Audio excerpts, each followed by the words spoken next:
ప్రకటన గ్రంథం 9వ అధ్యాయం. ప్రకటన గ్రంథంలో మనం చదువుతున్నాము. ఈ వాక్యంని చేర్చిన, దీన్ని తీసివేసిన వాళ్ళ శాపగ్రస్తులను రాయబడి ఉంది. అనగా కొంతమంది బైబిల్లో రాయు, దీంట్లో ఏమి చేర్చకూడదని రాయబడింది. అది కాదు. దానికి అర్థం ఏంటంటే ఉన్నదాన్ని, ఉన్న సత్యంని ప్రకటించాలి. సత్యంని తీసివేసి ప్రకటించిన, లేని సత్యంని దీంట్లో కలిపిన శాపగ్రస్తులు. ఈనాడు చాలా మంది అలా బోధిస్తున్నారు. వీటిలో ఇంకా కలిపిన, దీంట్లో తీసివేసిన శాపగ్రస్తులు అంటే ఉన్న వాక్యంలో ఉన్నట్లుగా బోధించాలి, సత్యమునే సత్యముగా బోధించాలి. కనుక నేను కూడా పరలోకపు తండ్రిని అడుగుతున్నాను, ఒకవేళ నేను ఏదైనా పొరపాటు మాటలు కానీ, నా సొంత మాటలు కానీ ఒకవేళ నేను మాట్లాడితే పరిశుద్ధాత్మ దేవుడు నన్ను సరిచేయునుగాక, పరలోకపు తండ్రి నన్ను క్షమించునుగాక. పరిశుద్ధాత్మ దేవుడు సత్యంని సరిగా బోధించడానికి తన జ్ఞానం అనుగ్రహించునుగాక. రండి చదువుదాం. వాక్యం చదవడానికి, తెలుగు చదవడానికి మైక్ పట్టుకోండి. ఇక్కడ ముందు వచ్చి కూర్చోండి, మైక్ పట్టుకొని నేను చదివిన వెంటనే నేను ఒకే అధ్యాయం నుండి చదవబోతున్నాను. ఇంకా కంగారు పడే అవసరం లేదు. అయ్యో నేను బైబిల్ త్వరగా తీయలేను అని చెప్పి కంగారు పడే అవసరం లేదు. నేను ఇంగ్లీష్లో చదివిన వెంటనే తెలుగులో చదవండి. Then the fifth angel sounded, and I saw a star from heaven, which had fallen to the earth, and the key of the bottomless pit was given to him. ఐదవ బోర ఊదినప్పుడు ఆకాశం నుండి భూమి మీద రాలిన ఒక నక్షత్రమును చూచితిని, అగాధం యొక్క తాళపు చెవి అతనికి ఇయ్యబడింది. ఇక్కడ మనం చూస్తున్నాము, ఒక నక్షత్రం రాలిందంట. ఎప్పుడైతే ఐదవది దూత ఊరని ఊదారు, అప్పుడు ఆకాశం నుండి ఒక నక్షత్రం వలె ఒక దేవదూత వచ్చి పడ్డారంట. అంటే వెంటనే పరలోకం నుండి దిగి వచ్చారంట. ఇక్కడ మనం 8వ అధ్యాయం 13వ వచనంలో మనం చదువుతున్నాము. Then I looked and heard an angel flying in mid-heaven, saying with a loud voice, "Oh, oh, oh to those who dwell on earth, because of the remaining blast of the trumpet of the 3 angels who are about to sound." 13వ వచనం. మరి నేను చూడగా ఆకాశ మధ్యమున ఒక పక్షిరాజు ఎగురుచు బూరలు ఊదబోచున్న ముగ్గురు దూతల బూరల శబ్దములను బట్టి భూనివాసులకు అయ్యో అయ్యో అయ్యో అని గొప్ప స్వరముతో చెప్పుట వింటిని. ఎవరికి అయ్యో అంట? భూనివాసులకు అయ్యో. భూనివాసులకు అయ్యో అంటే ఎవరికి? మన ఎక్కడ నివసిస్తున్నాం? భూమిలో నివసిస్తున్న అందరికీ అయ్యో అని చెప్తున్నారు. అనగా భయంకరమైన కార్యములు జరగబోతున్నాయి. ఇప్పుడు 5వ దేవదూత బూరను ఊదిన వెంటనే ఒక నక్షత్రం కిందకు వచ్చిందంట. వాళ్ళకి ఒక తాల్పు చెవి ఇవ్వబడిందంట. చూడండి, ఆ దేవదూత బూరను ఊదిన వెంటనే ఒక దేవదూత అక్కడ నుండి, ఇది దేవదూతగా ఉండవచ్చు, a star from heaven which had fallen to the earth. ఒక నక్షత్రం అక్కడ నుండి పడిపోయింది అని చెప్పి చూస్తున్నా. ఈ నక్షత్రం ఒకవేళ దేవదూతగా ఉండవచ్చు, ఒకవేళ సాతానుడికే ఆ పాదాలను తెరవడానికి అధికారం ఇవ్వబడి ఉండవచ్చు. ఎందుకంటే సాతానుడే ఆకాశం నుండి పడిన ఒక నక్షత్రం, ఒక రాలిన నక్షత్రం. ఆయన నక్షత్రం వల్లే దేవుని సన్నిధిలో ఉండిన వ్యక్తి, ఆయన మార్నింగ్ స్టార్ అని చెప్పి రాయబడి ఉంది. ఆ పడిపోయిన సాతానుడికే దేవుడు తాళం ఇచ్చారేమో. ఎందుకంటే మన వాక్యంలో చదువుతున్నాము, 1వ పేతురులో మనం చదువుతున్నాము, కొన్ని యూదా పత్రికలు మనం చదువుతున్నాము, కొన్ని దురాత్మలు ఇంకా సంఘాలతో బంధించబడి ఉన్నదంట. అనగా కొన్ని ఆ దినం పరలోకం నుండి త్రోయబడిన దురాత్మలు ఇంకా అక్కడే బంధించబడి ఉన్నాయంట. కారణం ఏంటంటే అవి వస్తే ఇంకా లోకం భయంకరంగా మారిపోతాయి. ఇప్పటికే లోకం చాలా చెడిపోయింది, ఇంకా భయంకరంగా ఉండేది. కనుక నేను అనుకున్నాను, fallen Angel is fallen to the earth. ఆయన పడిపోయాడంట, భూమి మీద పడ్డాడు. ఆ దేవదూతకు అనగా సాతానుడుకు చేతిలో ఒక తాళం ఇచ్చారు, ఆ పాదాలకు తలుపు. ఎందుకనగా అది సాతానుడు స్వాధీనంలో ఉందని అనుకోండి, సాతానుడు ఎప్పుడో వాళ్ళని విడిపించేవాడు. అర్థమైందా? పాతాళంలో కొన్ని దురాత్మలు బంధించబడి ఉంది అని చెప్పి యూదా పత్రికలో మనం వాటిని గురించి మనం చదువుకుంటాం. అయితే ఇక్కడ మనం చూస్తున్నాము సాతానుడికి తాళం ఇవ్వబడింది. ఎందుకంటే సాతానుడికి ఆ పాదాల మీద అధికారం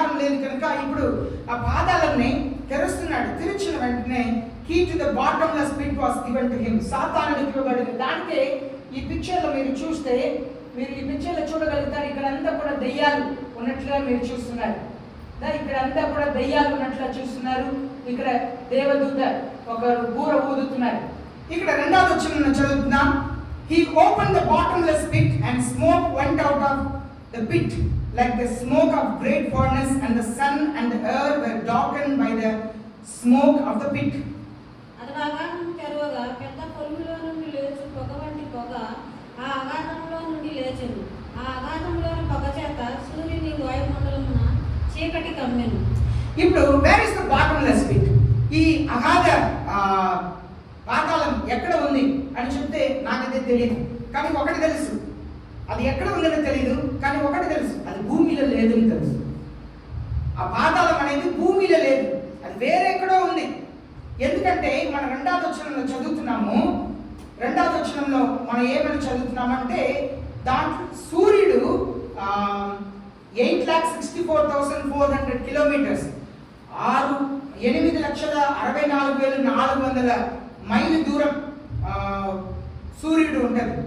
అదే సమయంలో భూమి 12,742 కిలోమీటర్ దూరమే, అంటే చాలా చిన్నది. ఈ పాతాళం అనేది చూడండి, ఇక్కడ మీరు చూస్తున్న ఈ పాతాళం, ఇది ఒక ఇలాగే ఉండదు పాతాళం, ఇది ఒక బొమ్మగా మనకు అర్థమయ్యేటట్లుగా ఇక్కడ నుండి ఈ పాతాళం తలుపుని తెరిచిన వెంటనే లో నుండి భయంకరమైన పొగ వస్తుందంట. ఆ పొగ సూర్యుడిని కప్పేసిందంట. ఇప్పుడు నేను మీకు చెప్తున్నాను, భూమి చాలా చిన్నది, 12,742 కిలోమీటరే, చాలా చిన్నది. సూర్యుడు అయితే 1,39,1,000,000 కిలోమీటర్, 1,39,1,000,000 కిలోమీటర్. కానీ భూమి అయితే 12,000, చిన్నది. ఈ పొగ వెళ్ళి సూర్యుడిని కప్పేసిందంట. సూర్యుడిని కప్పేసిందంటే ఈ పొగ భూమిలో నుండి రావట్లేదు, కనుక ఈ పాతాళం భూమిలో లేదు. కొందరు ఈనాడు మీరు యూట్యూబ్లో చూస్తుంటే ఏదో బోర్ వేస్తే భూమి నుండి ఏడుపు శబ్దం వస్తుంది అన్నట్లుగా చెప్తారు. కాదు కాదు కాదు, భూమి మనుషుల కొరకు దేవుడు చేశారు, దురాత్మలకు నరకం, దెయ్యాల కొరకు, సాతాను కొరకు, తన అనుచరుల కొరకు దేవుడు చేశాడు. కనుక అది భూమిలో లేదు, భూమి మనుషుల కొరకు మాత్రమే దేవుడు చేశారు. కనుక యూట్యూబ్లో ఫేస్బుక్లో చూస్తున్నది అంతా కూడా అది అబద్ధం. అది భూమిలో, పాతాళం అనేది భూమిలో లేదు, అది వేరే చోట్ల ఉన్నది. సాతానుడికి దాని మీద అధికారం లేదు. కానీ ఈ ఫాలన్ ఏంజెల్ 1వ వచనంలో ఒక దేవదూత బూరను ఊదిన వెంటనే ఆ సాతానుడికి ఆ తాళం ఇవ్వబడింది. ఆయన తెరిచిన తర్వాత పొగలు బయట నుండి వస్తుంది అని చెప్పి మనం చూస్తున్నాం. ఇక్కడ మనం చూస్తున్నాము, ఇది ఒక ఉజ్జాయింపుగా మీరు అర్థం చేసుకోవాలని చెప్పి ఇవ్వబడి ఉన్నది. మనం చూస్తున్నాము ఇప్పుడు 3వ వచనంలో, then out of the smoke came locust upon the earth, the power was given to them as the scorpions of the earth have power. ఇక్కడ ఆ పొగలంతా కూడా వచ్చింది, దాంట్లో నుండి ఏమొచ్చిందంట? 3వ వచనం చదువుదాం. ఆ పొగలో నుండి మిడతలు భూమి మీదకి వచ్చాను, భూమిలో ఉండు తేళ్లకు బలం ఉన్నట్టు వాటికి బలం ఇయ్యబడింది. భూమి ఏమొచ్చింది? మిడతలు వచ్చిందంట. ఆ మిడతలు ఎలా ఉండిందంటే, ఆ మిడతలకు శక్తి ఇవ్వబడిందంట. అది తేలుకున్న శక్తిలా ఉంటుందంట. తేలు కుడితే ఎంత నొప్పి, ప్రాణాపాయం కలిగితో అంత భయంకరమైన అధికారం వాటికి ఇవ్వబడింది అని చెప్పి మనం చూస్తున్నాం. అలాగనే మనం చూస్తున్నాం 4వ వచనంలో, they were told to hurt the grass, they were told not to hurt the grass of the earth, nor any green thing, nor any tree, but only the men who do not have the seal of God on their foreheads. మరియు ముసలైన దేవుని ముద్రలైన మనుషులకే తప్ప భూమిపైన ఉన్న గడ్డికైనను, ఏ మొక్కలకైనను, మరి ఏ వృక్షములకైనను హాని కలుగ చేయకూడదని వాటికి ఆజ్ఞ ఇయ్యబడింది. చూడండి, కరోనా వచ్చింది. కరోనా వచ్చినప్పుడు చెట్టు ఏదైనా మాడిపోయిందా? ఇంకా చెట్లు బాగా అయింది. Ozone layer 27 kilometre ozone layer ఒక లేయర్ ఉండింది సూర్యుడి తర్వాత. అది ఆ వేడిని ఫిల్టర్ చేసి పంపించిందంట. ఒకవేళ సూర్యుడు వెలుగైతే డైరెక్ట్ గా భూమిలో మనుషుల మీద పడితే అందరూ కూడా బాయిల్స్ వచ్చింది, చనిపోతాం. అది ఫిల్టర్ చేసింది. మనం వాడుతున్న ఏసీ, ఏరోప్లేన్, ర్యాకెట్స్, కార్లు, బైక్లు, దీనిలో వచ్చే ఫ్యాక్టరీలో వచ్చే పొగల వలన ఆ ఓజోన్ లేయర్లో బెచ్చం పడింది. ఆ బెచ్చం పడటం వలన ఆ బెచ్చం కరోనా సమయంలో కొన్ని నెలలు ట్రాఫిక్ అంతా ఆగిపోవటం వల్ల, కంపెనీలు మూతపడటం వల్ల ఆ 27 కిలోమీటర్లు బెచ్చం పడినది అది ఎలా మూసుకుంటా వచ్చిందంట. ఆ లేయర్ బాగుపడిందంట. కనుక కరోనా టైంలో చెట్లకి ఏం కాలే, మనుషులే చచ్చారు కదా. ఇప్పుడు ఈ వీటికి అధికారం ఇవ్వబడిందంట. ఏమని అధికారం ఇవ్వబడిందంటే, వీటికి అధికారం మనుషుల్ని మాత్రమే కాల్చింది, మనుషుల్ని మాత్రమే కుట్టుటకు, మనుషుల్ని మాత్రమే చంపుటకు అధికారం ఇవ్వబడిందంటే. ఇక్కడ మీరు చూస్తున్నది ఏంటంటే, ఎర్రగా కనిపిస్తున్నది పెద్ద సూర్యుడు. పాస్టర్ గారు ఏదో బొమ్మ చూస్తున్నారు, ఏంటో అర్థం కాలేదు అనుకోకండి. ఇది సూర్యుడు చాలా పెద్దది. అయితే ఇక్కడ మీరు చూస్తున్నారు కదా, ఇది భూమి ఇంత చిన్నది. భూమి కంటే పెద్ద గ్రహణం ఉంది, చాలా పెద్ద గ్రహణం ఉంది. కానీ సూర్యుడు చాలా పెద్దది. కనుకనే ఇది భూమి నుండి వచ్చే పొగ కాదు అని చెప్పి నేను చెప్తున్నాను. మీరు చూస్తున్న యూట్యూబ్లో చూస్తున్నది అంతా కూడా అబద్ధ బోధలు, అది దాంట్లో సత్యం లేదని మనం చూస్తున్నాం. అలాగే మనం ఇక్కడ 5వ వచనంలో చదువుతున్నాము, they were not permitted to kill anyone but to torment for 5 months, for their torment was like a torment of the scorpion when it stings a man. మరియు వారిని చంపుటకు అధికారం ఇవ్వబడలేదు, కానీ 5 నెలల వరకు బాధించుటకు వాటికి అధికారం ఇవ్వబడింది. 5 నెలలు బాధించుటకు అధికారం ఇవ్వబడిందంట, చంపుటకు కాదు. బాధ పెట్టిందంట. ఎన్ని నెలలు? 5 నెలలు బాధ. అది ఎలా ఉండిద్దంటే తేలు కుట్టినట్లుగా ఉండిద్దంట. ఆ బాధ ఎలా ఉండిద్దంటే తేలు కుట్టినట్లుగా ఉండిద్దంట. ఇప్పుడు ఈ లోకస్ట్ ఏమని చదివారు? మిడతలు ఎక్కడి నుండి వచ్చిందని చదివారు? ఎక్కడి నుండి? పొగల నుండి వచ్చింది. పొగ ఎక్కడి నుండి వచ్చింది? అగాధం నుండి వచ్చింది. సరేనా? ఈ విషయం గుర్తుపెట్టుకోండి. ఏంటి చెప్తాను. ఇప్పుడు 7వ వచనం చదువుదాం. The appearance of the locust was like a horses prepared for battle. On their heads appeared to be crowned like gold, and their faces like the face of men. ఆ మిడతల రూపములు యుద్ధములకు సిద్ధపరచబడిన గుర్రములను పోలి ఉన్నవి. బంగారం వలె మరియు కిరీటముల వంటివి వాటి తలల మీద ఉండెను. వాటి ముఖములు మనుషుల ముఖముల వంటివి. ఈ మిడతలు చూడండి ఎలా ఉందని చూడండి. ఈ మిడత ఆకారం ఎలా ఉందని చూడండి. కొందరు ఆకారం ఎలా ఉందని చూసుకోండి. ఇది భయంకరంగా ఉంది. అది తేలికున్నట్లుగా, కుట్టేటట్లుగా, ముందు గాయపరచవచ్చు, వెనక విషయం ఉన్నట్లుగా ఇక్కడ చూస్తున్నా. ఒక తేలు కుడితే ఎంత నొప్పి కలిగిద్దో అంత నొప్పిని ఇచ్చేటట్లుగా వాళ్ళకి అధికారం ఇవ్వబడిందంట. ఇప్పుడు మనం చూస్తున్నాము,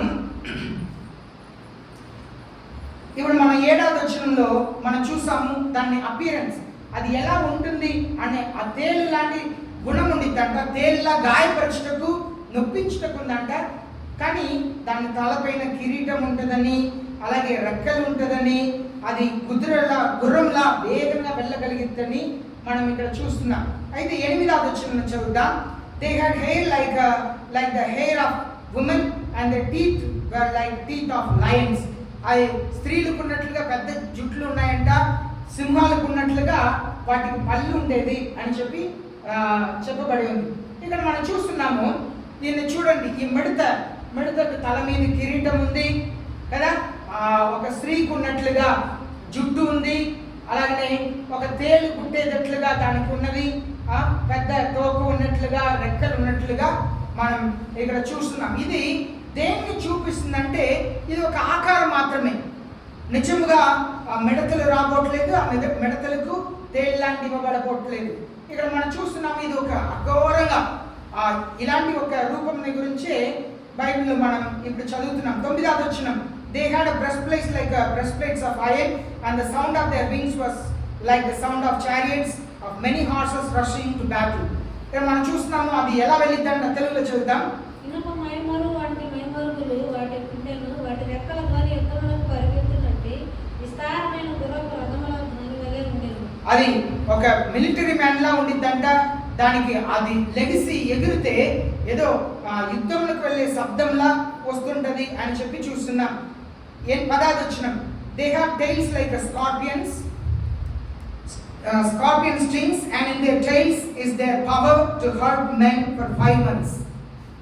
తేళ్ల తోకల వంటి తోకలను కుండ్లను పట్టుకునేను. 5 నెలల వరకు వాటి తోకల చేత మనుషులకు హాని చేయుటకు వాటికి అధికారం ఉండేను. ఇప్పుడు వీటన్నిటి కూడా మనుషుల్ని 5 నెలలు బాధ పెట్టడానికి అధికారం ఇచ్చారంట. ఆ తేలుకున్న తోకలా ఉండిద్దంట, తేలు కుట్టినట్లుగా ఉండిద్దంట.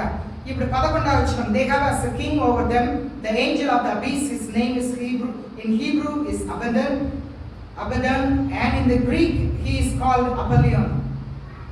ఆకారపు దూత వాటి పైన రాజుగా ఉన్నాడు. హెబ్రీ భాషలో వానికి అబద్దోన్ అని పేరు, గ్రీసు దేశపు భాషలో వాని పేరు అపోల్లోను. ఇక్కడ మీరు చూస్తున్నారు, ఇది సముద్రం నుండి వచ్చిందంట. వీళ్ళు మనుషుల్ని 5 నెలలు బాధ పెడతారంట. 5 నెలలు బాధ పెడతారు. ఈ సంభవం, ఈ పాదాలకు చెవి ఎప్పుడు ఇవ్వబడుతుందంటే యేసయ్య వచ్చి సంఘంని ఎత్తుకొని వెళ్ళిన తర్వాత. యేసయ్య సంఘంని ఎత్తుకొని వెళ్ళిన తర్వాత. మళ్ళా మీకు చెప్తున్నాను, 7 సంఘముల గురించి ప్రకటన గ్రంథంలో మాట్లాడారు దేవుడు. ఆ 7 సంఘంలో ఒక సంఘం, ఏ సంఘం? ఫిలదెల్ఫియా సంఘంని దేవుడు, నేను రాబోయే ఉగ్రత నుండి నేను కాపాడుతాను, నీవు ఓర్పుతో సమస్తమైన సహించావు కనుక కాపాడుతాను అన్నాడు. అలాగే స్మిర్నా సంఘం కూడా మంచి సంఘం, కొంచెం మంచి సంఘంలో మనం చూస్తున్నాం. ఇప్పుడు యేసయ్య 7 సంఘంని ఉద్దేశపూర్వకంగా చూపించడానికి కారణం ఏంటంటే, మన ఊర్లో ఎన్ని సంఘం ఉంది? 20 సంఘాలు. 20 సంఘాల్లో ఒక్క సంఘం, 2 సంఘం ఎత్తబడిన ఆశ్చర్యమే. మిగిలినంతా విడవబడతాయని ఉద్దేశపూర్వకంగా దేవుడు చెప్తున్నారు. గుంటూరులో ఎన్ని సంఘాలు ఉంటుంది? ఒక 100 సంఘం అనుకోండి, 200 సంఘం అనుకోండి. ఈ 200 సంఘంలో 3 సంఘాలు ఎత్తబడితే అది ఆశ్చర్యపడటానికి లేదు. ఆ సత్యంని చెప్పడానికి 7 సంఘాల గురించి యేసయ్య చెప్పారు. ఇప్పుడు యేసయ్య వచ్చి సంఘం అనగా ఎవరు? ఈరోజు చెప్పారు, దేవుని సన్నిధిలో పూర్ణ సంతోషం కలదు. దేవుని సన్నిధి అంటే ఏమన్నారు సామ్యూయల్?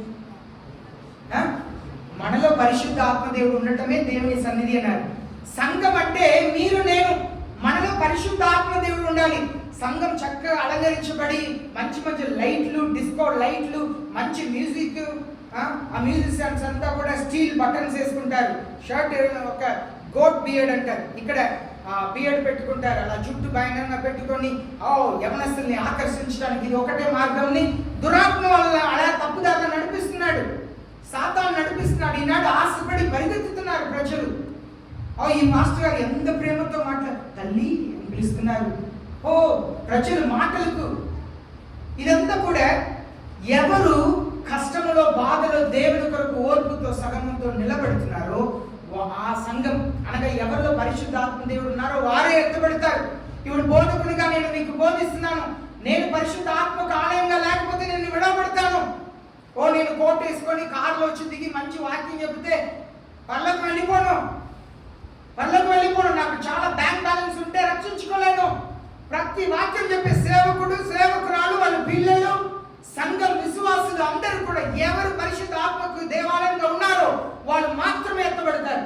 మిగిలిన అందరూ విడవబడతారు. ప్రతి సంఘంలో, చాలా సంఘంలో సేవకులు వెళ్ళరు, విశ్వాసులు వెళ్ళరు. అలాగే చప్పలు కొడతా తిరగటమే. ఇదే జరగబోతుంది. యేసయ్య వచ్చి వెళ్ళిన తర్వాత మరుక్షణం సాతానుడు ఈ లోకంని పరిపాలించుటకు వస్తాడు. ఇప్పుడు సాతానుడు ఈ లోకంని ఇప్పుడే నేను ఎప్పుడు చెప్తాను, మణిపూర్లో నిద్రపోదు ఇప్పుడే ప్రారంభించాం.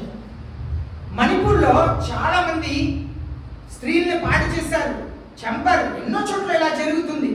నేను ఎప్పుడు చెప్తాను, ఆ దురాత్మలు ఇక్కడ ఉన్న వాళ్ళు దూరితే వాళ్ళు కూడా అదే చేస్తారు. చిన్న పిల్లల్ని రేప్ చేసి చంపేవాళ్ళు ఆంధ్రప్రదేశ్లో లేరా? ఒక్క స్త్రీని 10 మంది రేప్ చేసి చంపేవాళ్ళు లేరా? తల్లిని చంపేవాళ్ళు లేరా? తండ్రిని చంపేవాళ్ళు లేరా? ప్రేమించి యాసిడ్ పోసేవాళ్ళు లేరా? చంపేవాళ్ళు లేరా? ఉన్నారు అందరూ. మణిపూర్లో ఉన్న వారే చెడ్డవాళ్ళు కాదు. లేదా ఏదో ఒక వాళ్ళ ద్వారా చేపించిన ఒక సంస్థ, ఒక రిలీజియస్ ఆర్గనైజేషన్ వాళ్ళు చెడ్డవాళ్ళు కాదు. వాళ్ళు ఉన్న దురాత్మ అలాంటిది. అర్థమవుతుందా? అక్కడ వాళ్ళలో దూరిన దురాత్మ ప్లేస్ లో ఉన్న వాళ్ళు దూరితే అలాగే చేసింది. ఆ దురాత్మలు ఈ ఊర్లో ఉన్న వాళ్ళు దూరితే వాళ్ళు కూడా వచ్చి ఈ మందిరాన్ని పగలగొడతారు, మమ్మల్ని కూడా చంపుతారు. అది దురాత్మలు, మనుషులు కాదు. పౌలు అపోస్తలుడు చెప్తున్నారు, మనం రక్తంతో మాంసంతో మన పోరాటం కాదు, ఆకాశ సంబంధమైన చీకటి శక్తులతో మన పోరాటం. కనుక దురాత్మలు ఇక్కడ మనం చూస్తున్నాము. యేసయ్య వచ్చి ఎత్తుకొని వెళ్ళిన తర్వాత సంఘంని 7 ఏళ్ళు పరిపాలన ఉంటుంది. సాతానుడు పరిపాలన చేయబోతున్నాడు. ఇప్పుడు సాతానుడు పరిపాలన చేస్తున్నప్పుడు సాతానుడికి ఏం కావాలి? ఇంకా అధికారం 7 సంవత్సరాలు ఇవ్వబడింది. ఇంకా తనకి ఏం కావాలంటే ఆ పాతాళంలో బంధించబడిన దురాత్మలందరినీ కూడా విడిపించండి, అప్పుడు ఈ లోకం ఎలాంటిది నేను చూపిస్తానని చెప్పి దేవుని ఛాలెంజ్ చేస్తున్నాడు. కనుక దేవుడు పాదాల తాళపు చెవిని తనకిచ్చి పాతాళంలో ఉన్న వారిని అందరినీ తెప్పించుకో అని చెప్పిన కాలంలో ఇక్కడ మనం చూస్తున్నాము 9వ వచనంలో ఒక మాట చూస్తాము. ఎవరెవరు నొసటం ఇది దేవుని ముద్ర లేదో.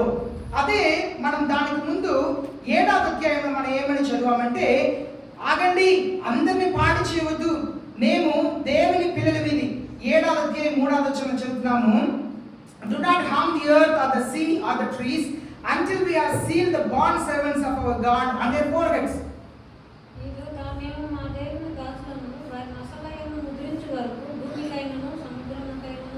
చెట్లకైనా హాని చేయవద్దని బిగ్గరగా చెప్పాను. నీకు బలంతో వాక్యం చదవాలి, సరేనా? బలంతో చదవాలి. ఇక్కడ మనం చూస్తున్నాము, దేవుని పిల్లలకు ముద్ర వేసే వరకు ఏమి పాడు చేయవద్దని చూస్తున్నారు. ఇప్పుడు ఇక్కడ మనం చూస్తున్నాము 4వ వచనం, 9వ అధ్యాయం 4వ వచనంలో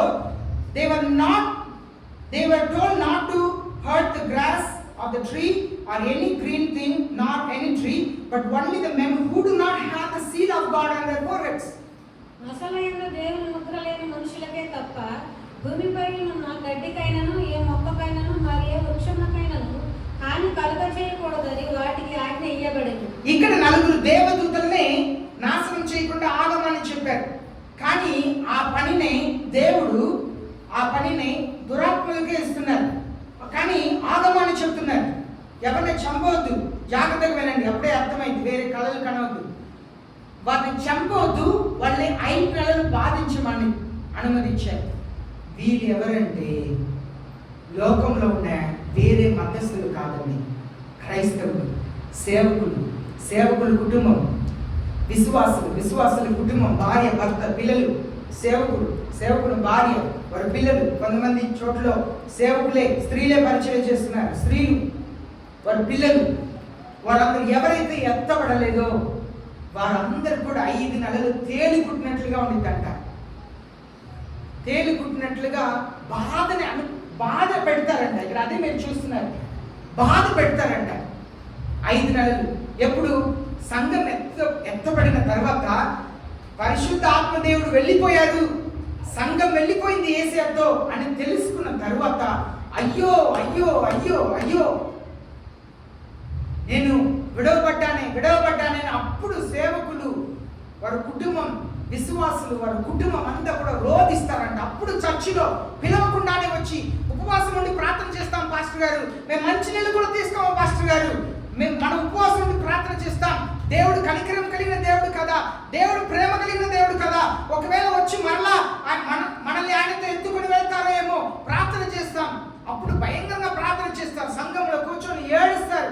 అయ్యో నేను విభచారిని యేసయ్యా, మా పాస్టర్ గారు ఎంత చెప్పినా ఆయన మీద అలిగాము, కానీ మేము మందిరం మీద అలిగాము, కానీ చర్చికి రాక ఉన్నాము, కానీ తిరుగుబాటు చేశాము, కానీ అయ్యో అయ్యో సేవకులు ఎంతోమంది ఏడుస్తారు, మేము సంఘస్థులతో విభచారం చేశాము, మేము దొంగతనం చేస్తాము, మోసం చేస్తాము, అయ్యో అయ్యో అయ్యో అని ఏడుస్తారంట. 5 నెలలు బాధపడతారు వాళ్ళు, 5 నెలలు బాధపడతారంట. అయ్యో విడవబడతాం. అది ఎలా ఉండిద్దంటే ఆ బాధ తేలుకుతున్నట్లుగా ఉండిద్దంట. ఇది లోకస్తులు కాదు, సంఘములో విడవబడేవారు. నువ్వు విడవబడాలని ఆశ కలిగి ఉన్నావా? ఎత్తబడాలని ఆశ కలిగి ఉన్నావా? ఎత్తబడాలన్నా? విడవబడితే 5 నెలలు బాధ తట్టుకోలేవు. అది ఎలా ఉండిద్దంటే ఆ దినములు ఎలా ఉండిద్దని మనం ఇక్కడ చూస్తున్నాము. 6వ వచనం చదువుదాం. 6వ వచనం. ఆ దినములలో మనుషులు మరణమును వెతుకుదురు గాని అది వారికి దొరకదు, చావాలని ఆశపడుదురు గాని మరణము వారి యొద్ద నుండి పారిపోవు. ఆ రోజు ఆ బాధని తట్టుకోలేక చచ్చిపోతామని అనుకున్నా కూడా చావరంట. చనిపోవాలని అనుకొని నువ్వు కత్తి తీసి పొడుచుకున్నాను అనుకో, చావు. ఆ గాయంతో ఇంకా బాధ కలిగింది. నువ్వు ఉరి వేసుకున్నావు అనుకో, చావు. ఇంకా నువ్వు తర్వాత మెడ నొప్పితో లోన నొప్పితో తినలేక తాగలేక బాధపడతావు. నిన్ను పాము కాటినా నువ్వు చావు, నొప్పితో బాధపడతావు. ఆనాడు చావు రాదంట. ఎవరు తెలుసా? క్రైస్తవులకు, మోసం చేసే సేవకులకు. మోసపూరితమైన జీవితం జీవిస్తున్న క్రైస్తవులకు ఎంతో మంది సేవకులు కూడా బోధిస్తున్నారు. ఇది లోకం కాదు, నీకు మోసం చేసిన నీకు, సత్యం అబద్ధంగా బోధిస్తున్న నీకు. విశ్వాసులారా, చర్చికి వారానికి ఒకసారి వెళ్తాం, ఏదో చెప్తారు, కాసేపు విని ప్రార్థన చేసుకుని వస్తాం. విడవబడే క్రైస్తవులకు తేలికొట్టినట్లుగా ఉంటుందంట. 5 నెలలు రాత్రి పగలు నువ్వు చావాలని అనుకుంటే కూడా చావు నీ దగ్గర రాదు. ఆ పాదాల నుండి వచ్చిన దురాత్మలకు దేవుడు ఆ శక్తిని ఇచ్చాడు. తర్వాత మనం చూస్తున్నాం, 7వ వచనం నుండి చూస్తున్నాం. ఆ మిడతలు ఎలా ఉండిందంటే, ఆ మిడతల గురించి వివరించింది. ఆ మిడతలే ఈనాడు మనం చూస్తున్న హెలికాప్టర్ కానీ, ఈనాడు మనం చూస్తున్న డ్రోన్స్ కానీ. ఆ హెలికాప్టర్స్, ఆ డ్రోన్స్, దీనికి ఏ సంబంధం పాస్టర్ గారు? ఈనాడు డ్రోన్ని కనిపెట్టారంట. ఆ డ్రోన్ ఎలా ఉండిద్దంటే, మీకు మీ శరీరంలో ఏదైనా ఒక మైక్రోచిప్ లాంటిది చేసి పెట్టి ఆ డ్రోన్ని పలానా వ్యక్తిని చంపిరా అని చెప్తే మిమ్మల్ని వెతికి వచ్చి చంపిద్దంట. అలా డ్రోన్ని కనిపెట్టారు. నిన్నగాక మొన్న, ఈరోజు సండే కదా, ఫ్రైడే ఒక న్యూస్ని నేను పూర్తిగా దాన్ని వినలేదు, 6 minute న్యూస్. రోబోట్కి హ్యూమన్ బ్రెయిన్ని తీసి పెట్టారంట. మనిషి బ్రెయిన్ని, బుర్రని తీసి రోబోట్కి పెట్టారు. ఇవన్నీ కూడా ఇప్పుడు ఉన్న ఈ హెలికాప్టర్. ఎందుకంటే మీరు ఈ మిడతలు ఈ హెలికాప్టర్ ఎందుకంటే వెతికి వస్తారు. హెలికాప్టర్లో అన్ని చోట్ల వెతుకుతారు. ఒసామా బిన్ లాడెన్ ఎలా చంపారు? హెలికాప్టర్లో వెళ్ళి ఇంటి పైన దిగి కిటికీలో దూరి షూట్ చేసి చంపి వాళ్ళని కాల్చి సముద్రంలోనే బూడిదన పడేసి వెళ్ళిపోయారు. వెంటాడుతారు. ఇలా డ్రోన్ ఉంది, డ్రోన్ వెంటాడిద్ది. ఎవ్వరు కూడా తప్పించుకోలేదు. ఆనాడు ముద్ర ఏమంటారు? 666 ముద్ర వేసుకోవాలి. అప్పుడు క్రైస్తవులు, అప్పుడు సేవకులు చెప్తారు, వేసుకోవద్దు, సాతాను పరిపాలన కింద వెళ్ళిపోతాం. వేసుకోకుండా ఉంటే మరలా ఏసీ వచ్చినప్పుడు శ్రమ నుండి మనల్ని మరలా పరలోక రాజ్యం తీసుకెళ్తారు. వేసుకోవద్దు అంటారు. అప్పుడు ఏసయ్య వచ్చి దేవుని పిల్లలు వెళ్ళిన తర్వాత సంఘంలో అప్పుడు సత్యంను బోధిస్తారు. అప్పుడు బోధిస్తున్నప్పుడు క్రైస్తవులు వేసుకోరు, వాళ్ళని వెంటాడతారు. ఎవరెవరు వేసుకోకుండా తప్పించుకొని పారుతున్నారో, 666 ముద్ర లేకుండా కొనలేము, తినలేము కనుక అందరూ వేసుకుంటారు. ఇది ఉంటేనే కొట్టి వెళ్తారు, హాస్పిటల్కి వెళ్తారు, స్కూల్కి వెళ్తారు, ఆఫీస్కి వెళ్తారు. వేయించుకుంటేనే స్కూల్కి రావాలి, ఆఫీస్కి రావాలి, హాస్పిటల్లో ట్రీట్మెంట్ ఇస్తామంటే వెంటనే వెళ్ళి వేయించుకుంటారు. కానీ క్రైస్తవులకు ఆనాడు మిగిలిన పాస్టర్లు బోధిస్తారు. అక్కడ ఉన్న సంఘం చెబుతారు, అది వేసుకుంటే మనం పరలోకి వెళ్ళాం. ఇప్పుడైనా శ్రమకాలం 7 సంవత్సరాలే, ధైర్యంగా ఉండండి. మనం విడవబడ్డామే కానీ ఇంతకు అర్థమవుతుందా మీకు? ఎంతమందికి అర్థమవుతుంది? ఎంతమంది నిజంగా అర్థమైతే చేయదు, లేకపోతే మళ్ళైనా చెప్తాను, అబద్ధం చెప్పొద్దు చర్చిలో. ఏసే వచ్చి సంఘం ఎత్తబడిన తర్వాత మిగిలిపోయిన వాళ్ళు అప్పుడు చెప్తారు, 7 సంవత్సరాలే. సాతానుడు 7 సంవత్సరాలు పరిపాలన చేస్తాడు కనుక ఏపించుకోవద్దు. మహాశ్రమ అంటే తినటానికి ఉండదు, తాగటానికి నీళ్ళు ఉండదు. ఈనాడు నీళ్ళంతా కొనాలి. ముందు ఎక్కడెక్కడ చెరువు ఉందో, ఎక్కడెక్కడ రివర్ ఉందో అన్ని చుట్టూ పోలీసు వేస్తారు. మంచి నీళ్ళు కూడా వెళ్ళి తాగలేము. మనం అనుకోవచ్చు ఎక్కడైనా పారిపోయి చెరువు నీళ్ళు తాగొచ్చు, ఎక్కడ తాగటానికి ఉండదు. అలాంటి భయంకరమైన పరిస్థితి రాబోతుంది. ఇది ఎవరిని గురించి చెప్పబడిందని? విడవబడిన క్రైస్తవులు. ఎవరికి నొసట మీద ముద్ర లేదు. ఈ ముద్ర ఏంటి? నొసట మీద ముద్ర ఏంటి? ఇక్కడ 7వ అధ్యాయం 3వ వచనం చదివాం కదా, మేము ముద్ర వేసే వరకు. ఈ ముద్ర ఏంటి? ఈ ముద్రే పరిశుద్ధ ఆత్మదేవుడు. అనగా ఈ పెంతెకోస్తు సంఘంలో ఏం చెప్తారంటే అన్ని భాషల్లో మాట్లాడటమే పరిశుద్ధ ఆత్మ దేవుడు అంటారు. కాదు, అన్ని భాషల్లో మాట్లాడతారు. ఇంటికి వెళ్ళి భర్తని పిచ్చి పిచ్చిగా తిడతారు, గొడవ పడతారు, చీపు తీసి కొడతారు. అలాగే భార్యని ఎట్లా పడితే అట్లా మాట్లాడతారు, సంఘస్థులతో విభచారం చేస్తారు. కానీ చర్చిలో భాషలో మాట్లాడతారు. అది కాదు. పరిశుద్ధ ఆత్మ దేవుడు అంటే పరిశుద్ధమైన చూపు, కనికరం కలిగిన పరిశుద్ధమైన మాటలు, పరిశుద్ధమైన తలంపు, పరిశుద్ధమైన జీవితం. అదే పరిశుద్ధ ఆత్మ ముద్ర. పరిశుద్ధ ఆత్మ ముద్ర అంటే ఎవరెవరు ఇప్పుడు సంఘంలో ఉన్నారు కానీ పరిశుద్ధ ఆత్మ ముద్ర లేదు. ఊరికనే వచ్చి చర్చలో కూర్చున్నారు, ఇంటికి వెళ్ళి బూతులు మాట్లాడతారు, పిల్లల్ని బూతులతో తిడతారు, అబద్ధాలు చెప్తారు, మోసం చేయడానికి పాపం చేసి సంపాదించిన పిల్లలకి చెప్తారు. వీళ్ళందరూ కూడా పరిశుద్ధ ఆత్మ ముద్ర లేని వారు. దీనికే ఈ శ్రమ. ఎవరెవరికి పరిశుద్ధ ఆత్మ దేవుని ముద్ర లేదో ఈ ముద్ర, ఈ శ్రమ ఎవరికంటే క్రైస్తవులకు. ఎవరికండి? విడవబడిన క్రైస్తవులకు. ఎవరికండి? విడవబడిన క్రైస్తవులు. మీరు విడవబడినా నేను విడవబడినా ఇది మనకే. అర్థమవుతుందా? కానీ మీరు నేను ఎత్తబడితే మనకి ఇది కాదు.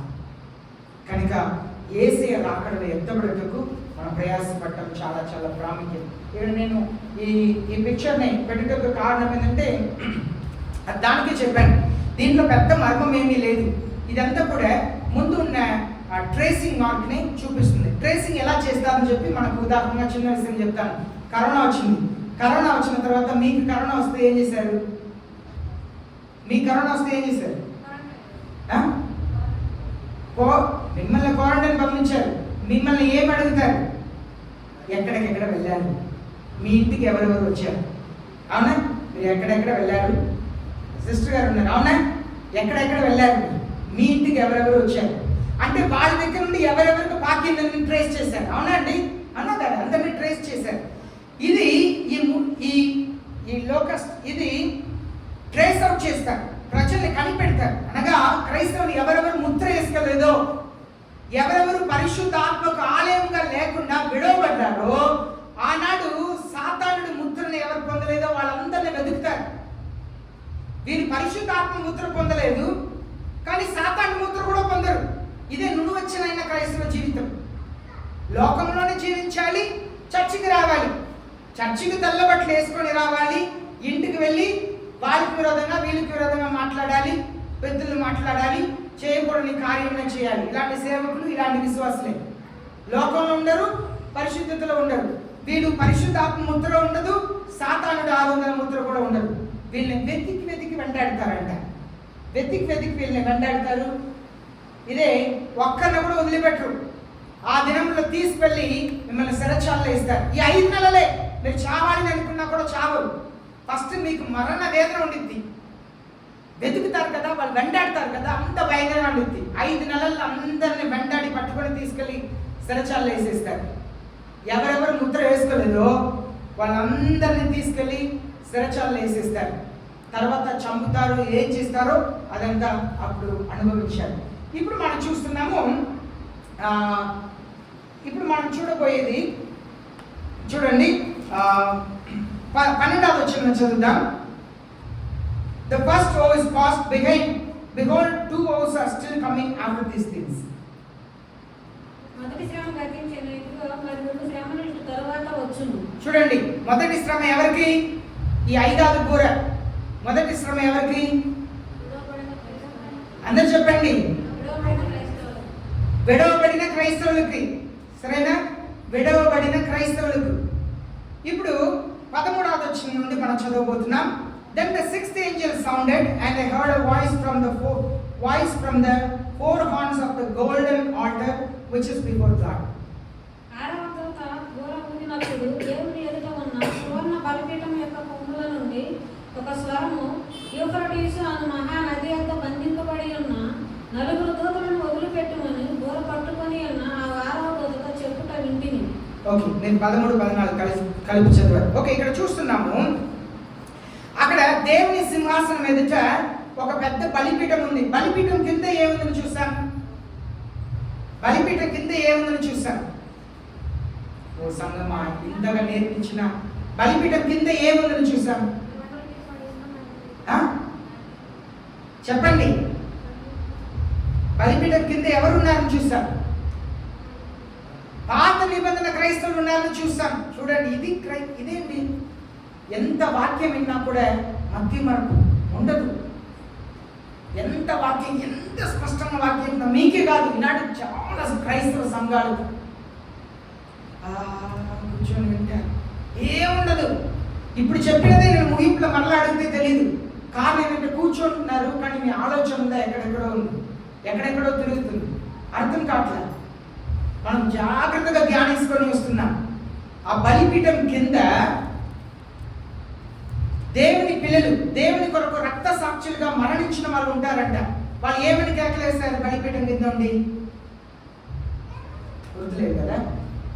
ప్రభువా ఎంతవరకు తీర్పు తీర్చగా ఉంటారు అని అడుగుతున్నారు. బలిపీఠం మీద ఏముంది? బలిపీఠం మీద ఏముందని చూసాం? వధింపడిన గొర్రెపిట బలిపీఠం మీద ఉన్నారండి, సింహాసనం మీద ఉన్నారు. బలిపీఠం మీద ఏముంది?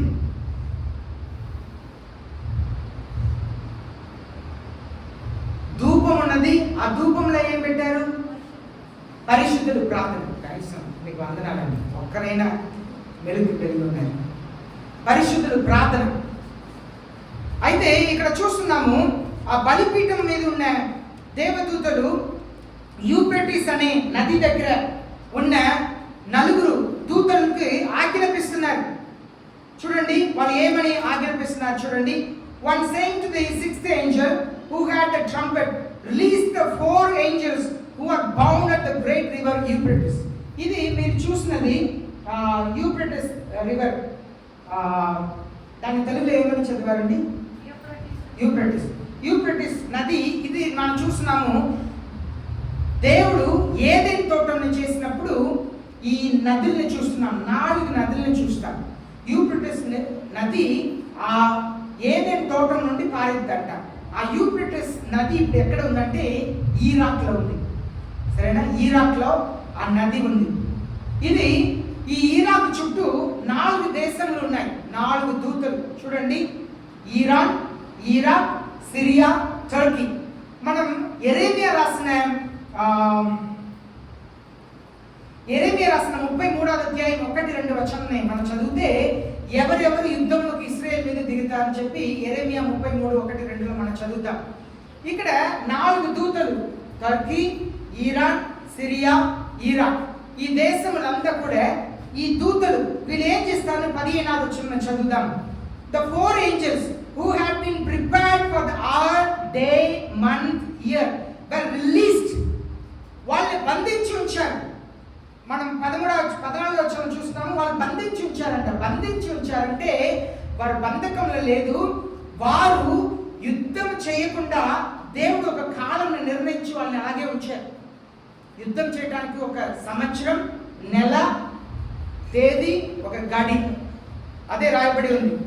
ఒక మీరు 15వ వచనం చదవాలండి, 15 చదవండి.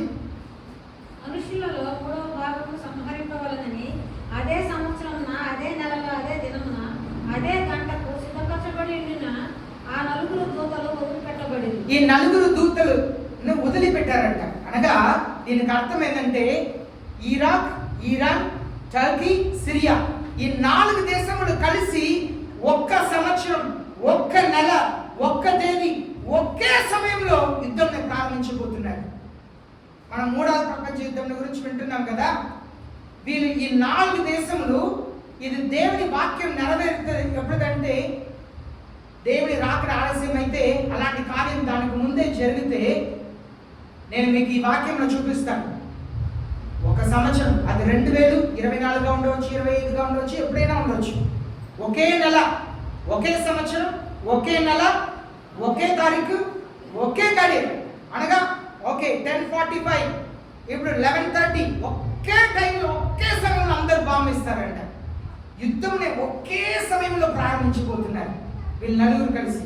ఈ యుద్ధం ఎలా ఉండిద్దంటే 4 కలిసి యుద్ధంని ప్రారంభిస్తే ఇది ఎలా ఉండబోతుందంటే భూమిలో 3లో 1 భాగం చనిపోతారు. భూమిలో 3లో 1 భాగం మనుషులు చనిపోతారు. భూమిలో ఇప్పుడు ఎంతమంది ఉన్నారు? 800 crores. ప్రజలు ఉన్నారు. 800 కోట్ల ప్రజలు ఉన్నారు. 800 కోట్ల ప్రజల్లో 141.72 కోట్ల ప్రజలు భారతీయులు మాత్రమే. ప్రపంచంలో 800 కోట్ల మంది ఉన్నారు. వినండి, ప్రపంచంలో 800 కోట్ల మంది ఉన్నారు. 800 కోట్ల మందిలో 141.72 కోట్ల ప్రజలు భారతదేశంలో మాత్రమే ఉన్నారు. తర్వాత చైనా దేశంలో ఉన్నారు. అర్థమైందా? భారతదేశంలో అంత జనాభా ప్రజలు అంతమంది ఉన్నారు. ఇష్టం వచ్చినట్లుగా పిల్లల్ని కంటున్నారు. మొన్న ఈ నెల న్యూస్ ఏంటంటే అస్సాం సీఎం ముఖ్యమంత్రి ఏం చెప్పారంటే అస్సాం రాష్ట్రం ముస్లిం దేశంగా మారిపోతుంది అని చెప్పారు. రాష్ట్రంగా మారుతుందని. అస్సాం రాష్ట్రం ముస్లిం దేశంగా మారుతుంది. వాళ్ళు చేసేది అంటే ఒకరు 10 మంది భార్యలు పిల్లల్ని కడి పెడతారు. పిల్లల్ని కనటం వలన అస్సాం రాష్ట్రం ముస్లిం రాష్ట్రంగా మారుతుంది. ముఖ్యమంత్రి ఈ జూలై నెలలో ఒకవేళ ఈ యూట్యూబ్లో చూసి నేను సవాల్ చేస్తే న్యూస్లో చూస్తాం. మనం అస్సాం సీఎం గవర్నమెంట్కి చెప్పిన మాట ఇది ఎలా అవుతుందంటే ఇదంతా కూడా ఒక ఇస్లాం కంట్రీస్. వీళ్ళు క్రైస్తవులు అందరినీ చంపుతారు. అది మాత్రమే కాక బాంబు వేయటం వల్ల ఇప్పుడు జరుగుతున్న యుద్ధంలోనే చాలా మంది చనిపోతున్నారు. కానీ ఈ యుద్ధం బైబిల్ చెప్పే యుద్ధం కాదు. బైబిల్ చెప్పే యుద్ధం ఒకే సంవత్సరం, ఒకే నెల. జాగ్రత్తగా వినండి, మీరు కనీసం వీటిని మనసులో పెట్టుకోండి. ఒకే సంవత్సరం, ఒకే నెల, ఒకే తారీఖు, ఒకే సమయంలో 4 దేశం కలిసి యుద్ధంలో ప్రారంభిస్తారు. ఆ యుద్ధంలో 3 భాగంలో 1 భాగం మనుషులు చనిపోతారు. ఇప్పుడు చదువుతాం 16వ వచనం. The number of the armies of the horsemen was 200 million. I heard the number of them. కులప్రవక్తల సైన్యం లెక్క 20 కోట్లు. వారి లెక్క ఎంత అని నేను వింటిని. ఈ లెక్క ఎలా వస్తుందంటే ఇవి అంతా కూడా దురాత్మలు మనసుల్ని ఆవరిస్తాయి. దురాత్మలు మనసుల్ని ఆవరిస్తాయి. దురాత్మలు మనసులు దూరుతప్పుడే మనం సొంత శరీరంనే మనం గాయపరుస్తున్నాం. మన సొంత వాళ్ళని పిల్లల్ని పాడు చేయటం, భార్య భర్తను చంపటం, భర్త భార్యను చంపటం, కన్న తల్లిదండ్రులని చంపటం, ఇదంతా జరగటానికి సొంత సహోదరులకు ద్రోహం చేయటం, ఒకరికొకరు మాట్లాడక ఉండటం, ఇదంతా దురాత్మలు. ఇక్కడ మనం చూస్తున్నాము 200 మిలియన్ అంటే 1 మిలియన్ అంటే 10 లక్షలు. 1 మిలియన్ అంటే 10 లక్షలు. 200 మిలియన్ అంటే ఎంతండి? 2 కోట్ల 2,000 కోట్ల. ఈ ప్రజలందరూ కూడా యుద్ధంలోకి వస్తారంట. ఒక వ్యక్తి ఉన్నాడు, ఆయనలో 2,000 దురాత్మలు ఉన్నాయంట. ఒక్క వ్యక్తిలో ఏసే వెళ్ళి ఆయన్ని ఆయనలో ఉన్న దురాత్మలు వెళ్ళగొడుతున్నారు. అప్పుడు ఆ దురాత్మలు ఏమని అడిగింది? ప్రతిలాడిన ఏసే అని, మమ్మల్ని పాతాళంలో పంపించవద్దు, పందుల గుంపులో పంపించానని. ఆ ఒక్క వ్యక్తిలో 2,000 దెయ్యాలు ఉన్నాయంట. దెయ్యం పట్టిన వారు అందరూ జుట్టు కానీ అలా ఉంటారని అనుకోవద్దు. అలాగే ఈ సినిమాలో చూపిస్తున్నట్లుగా దెయ్యాలంటే తెల్ల బట్టలు వేసుకొని, ఎప్పుడు ఆ దెయ్యం తలస్నానం చేసి వచ్చిందో చక్కగా తల దూవి అలా వచ్చేటట్లా సినిమాలో చూపిస్తారు కదా. తెల్ల బట్టలు వేసుకొని, పౌడర్ వేసుకొని, తలని చక్కగా దూవి ఆ దెయ్యం ఎక్కడ తలస్నానం చేసిందో, ఏ దూవినతో ఏ ఇంట్లో దూవిందో అదంతా సినిమాలో చూపించేది. అలాగే దెయ్యం పట్టిన వాళ్ళని చర్చికి తీసుకొస్తారు. నేను దెయ్యం పట్టింది, అది అలా చేస్తున్నాడు, ఆ చాట్లు చేస్తున్నాడు, బాగున్న నీలోనే దెయ్యం ఉంది. దెయ్యం పట్టిన వాళ్ళు ఏదేదో ఉంటారని అనుకుంటారు. కానీ ఈనాటి దెయ్యం పట్టిన వాళ్ళు ఎలా ఉంటారు తెలుసా? కోట్ సూట్ తీసుకుంటారు, కారులో వచ్చి తిరుగుతారు, వాక్యం కూడా తిరుగుతారు, పరిపాలనలో ఉంటారు, తెల్ల బట్టలతోనే తిరుగుతారు, అధికారంతో తిరుగుతారు. దురాత్మలు ఆజ్ఞాపిస్తారు. ప్రజలు ఎదుగుతారు, నేను చేస్తానని, నేను చూసుకుంటా అంటారు. లోన వెళ్ళి ఎవరెవరు ముందు నుండి ధర్నా చేశాడో వాళ్ళు లేపి అంటారు. ఎంత దురాత్మలు మనసులోనే ఉంటుంది. మనం అనుకుంటాం వెంటనే వీడు దురాత్మ పట్టింది, ఇలా వీడు చేసిన చేటలంతా చూస్తే దురాత్మ. నీలోనే దురాత్మ ఉంది. ఆ దురాత్మ మాట్లాడే బూతులకు హద్దు లేదు. ఆ దురాత్మ మాట్లాడే అబద్ధాలకు హద్దు లేదు. పిల్లల్ని ఉపచారానికి నెట్టించే ఆ దురాత్మ, దానికి హద్దు లేదు. దురాత్మ మనసులోనే ఉంది. అయితే ఈ దురాత్మలంతా దూరుతాయండి. ఇప్పుడు చూడండి, 4 దేశాలు, ఈ 4 దేశాలు ఇంకా 4 దేశాలు. ఆ 4 దేశం, ఒక దేశం రష్యా దేశం. ఏ దేశం అండి? రష్యా. రెండవది నార్త్ కొరియా. ఏ దేశం అండి? North Korea. మూడవది చైనా దేశం. ఏ దేశం? నాలుగవది ఇండియా. ఈ నాలుగు దేశములు యుద్ధంలో సహకరిస్తాయి. ఎవరికి? Iran, Iraq, Syria, Turkey. ఈ దేశములకు యుద్ధములకు సహాయపడతారు. ఇక్కడ చూడండి, చైనా దేశ ప్రెసిడెంట్ ఈయన. ఈ చైనా దేశ ప్రెసిడెంట్ మెడల్ ఉంది కదా, ఒక పూలదండలా ఉంది, అది గోల్డ్, అంతా కూడా గోల్డ్. దాంట్లో అన్ని మతాలు సింబల్స్ ఉండిద్ది. ఎన్ని మతాలు ఉన్నాయో ప్రాముఖ్యమైన మతాలు సింబల్స్ అంతా ఉండిద్ది. అది రష్యా దేశంలో the highest rank of honour. ఒకరిని ఆ దేశంలో దానికి మించిన గౌరవం ఏమీ లేదు. ఆ గౌరవంని ఆ చైనా దేశంలోకి ఇచ్చారు. ఇది ఏం చూపిస్తుందంటే వాళ్ళకున్న సంబంధంని, అనుబంధంని చూపిస్తున్నారు. రెండవది చూస్తున్నాం, అదే మన ప్రధానమంత్రికి ఇచ్చారు. ఎప్పుడు ఇచ్చారు? ఈ జూలై నెల ఇచ్చారు. ఇంకా ఈ జూలై నెల అయిపోలేదు కదా, ఈ నెల ఇచ్చారు. అది కరోనాకు ముందు ఇవ్వాలి, కానీ అది కుదరలేదని జూలై నెల ఇచ్చారు. అదే ఆనర్ నేను చేశారు. ఇదేంటంటే మనం ఇద్దరు మంచి స్నేహితులు, ఏది వచ్చినా మనం కలిసి ఉంటాం అని. అలాగనే ఇది నార్త్ కొరియా. ఈ నార్త్ కొరియాలో దేవుడు ఎవరు పూజించకూడదు. కొంతమంది క్రైస్తవులు దేవుని గురించి చెప్తున్నారు. అక్కడ ఆ రాజునే పూజించారు, వాళ్ళ తాతగారే వాళ్ళకి దేవుడు. అలాంటి భయంకరమైన దేశం నార్త్ కొరియా, రష్యా, ఇదంతా కూడా ఆ దేశంని, అమెరికా దేశంని ఎదిరించి పోరాడుతూ ఉన్నారు. నువ్వెవరు నన్ను ఇది చేయడానికి? వీళ్ళందరూ కూడా వీళ్ళకున్న సోల్జర్స్ని అక్కడ పంపిస్తారు. వీళ్ళ దగ్గర ఉన్న సోల్జర్స్ని అక్కడ పంపిస్తారు. ఆ లెక్కే ఇక్కడ రాయబడి ఉంది 200 million అని చెప్పి. అలా నేను 17వ వచనం చదువుతాం. This is how I saw in the vision the horses and those who sat on them. The riders had breastplates, the color of fire, and the hyacinth and the brimstone, and the heads of the horses are like heads of lions. Out of their mouth proceed fire and smoke and brimstone.